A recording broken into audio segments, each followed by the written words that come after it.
السلام علیکم مفتی صاحب، آپ سے میرا سوال ہے، بارش کی وجہ سے جو سڑکوں پر پانی کھڑا ہو جاتا ہے یہ ناپاک ہے یا پاک ہے؟ اس کے بارے میں بتا دیجیے۔ عام طور پر جو روڈ کے اوپر بارش کا پانی جو ہے وہ بہ رہا ہے تو وہ پاک ہے، وہ ناپاک نہیں ہے۔ پانی میں آپ کا پیر چلے جائے یا کپڑوں پر اس کے چھینٹے لگ جائیں تو وہ ناپاک نہیں ہے۔ بعض لوگوں کے ذہنوں کے اندر یہ خیال ہوتا ہے کہ بھئی ہو سکتا ہے یہاں پر کوئی نجاست گزری ہوگی، جانور بھی جو ہے وہ گزرتے ہیں تو ان کا بھی جو ہے وہ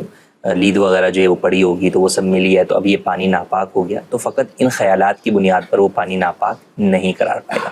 ہاں، بعض جگہ ایسا ہوتا ہے کہ پانی کی وجہ سے جو ہے وہ گٹر جو ہے اور فلو جو ہے وہ ہو جاتے ہیں اور گٹر ہی ابل پڑتے ہیں۔ جی، گٹر ہی جو ہے وہ ابل پڑتے ہیں۔ ابھی جو گٹر کا پانی ہے یہ ناپاک پانی ہے، ٹھیک، تو یہ پانی ہے، اس کے چھینٹے آپ کے کپڑوں کے اوپر لگیں گے تو بالکل وہ آپ کے کپڑوں کو یا بدن کو ناپاک کر دیں گے، تو اس سے آپ کو بچنا ضرور۔ مٹیالہ ہو گیا ہے، مٹی والا ہو گیا، مٹی والا ہو لگ رہا ہے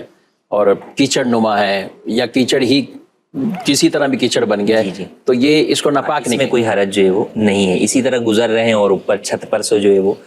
کوئی پانی آ کر گرا تو اس سے بھی آپ ناپاک نہیں، اگرچہ اس میں گمان یہ ہوتا ہے کہ بھئی چھت پر سے آیا ہے تو بلیاں اور یہ سب چیزیں گھوم رہی ہوتی ہیں، ان کی نجاستیں پڑی ہوں گی، تو ان کی بنیاد پر ان پانی کو ناپاک نہیں کہیں۔ یعنی یہ شریعت مطہرہ نے ہمارے لیے آسانی رکھی کہ ہمیں اس میں تکلیف میں خام تکلیف نہ دی ہے، اور یہی کہ جب تک کسی چیز کا جو ہے وہ ناپاک ہونے کا یقین نہیں ہوگا ہم اسے جو ہے وہ ناپاک قرار نہیں دیں گے۔ تو پانی اصل میں پاک ہے، تو صرف شک کی بنیاد کے اوپر اس کی پاکی جو ہے وہ زائل نہیں ہوگی۔ ٹھیک ہے، ہاں البتہ یہ تو خیال رکھیں گے کہ جو کیچڑ لگا ہے یا اس طرح ہے تو مسجد بھی جا رہے ہیں جی، تو اب کیچڑ وغیرہ کو بھلے وہ ناپاک نہیں ہے لیکن مٹی ہے یہ سب چیزیں تو اس کو صاف تو کریں تاکہ آلودہ نہ ہو مسجد۔ جی، اس بات کا بالکل خیال کریں گے کہ مسجد میں آپ جا رہے ہیں تو مسجد آلودہ نہ ہو،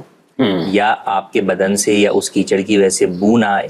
اور پھر اللہ پاک کی بارگاہ میں حاضر ہو رہے ہیں تو انڈرسٹوڈ سی بات ہے اگر کسی کے کپڑوں میں لگ جائے گی تو وہ اپنے آفس میں کسی میٹنگ میں اس طرح نہیں چلا جائے گا، صحیح، کچھ نہ کچھ کپڑے چینج کرے گا، صاف کرے گا۔ تو اللہ پاک کی بارگاہ تو سب سے بڑی بارگاہ ہے، تو وہاں آنے کے لیے اور زیادہ احتیاط کرنی چاہیے، مگر اس کا یہ مطلب بھی نہیں کہ آپ جو ہے نا پھر کام پر پورے دن نماز ہی چھوڑ دیں کہ بھئی جناب یہ کپڑوں کے اوپر یہ جو ہے وہ لگ گئی ہے۔ صحیح، نماز چھوڑنے اس کو صاف کر لیں اتنا کہ جو ہے وہ مسجد آلودہ نہ ہو، بو وغیرہ نہ آئے۔